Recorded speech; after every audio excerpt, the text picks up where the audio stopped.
Hi అందరికీ.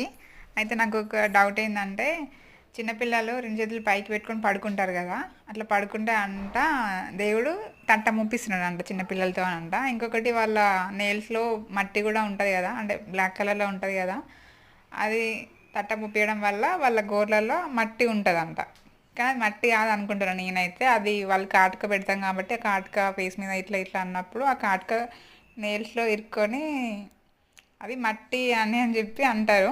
నేనైతే అట్లా అనుకుంటున్నా. మీరేమనుకుంటారో ఒకసారి కామెంట్ సెక్షన్లో కామెంట్ చేయండి ఫ్రెండ్స్.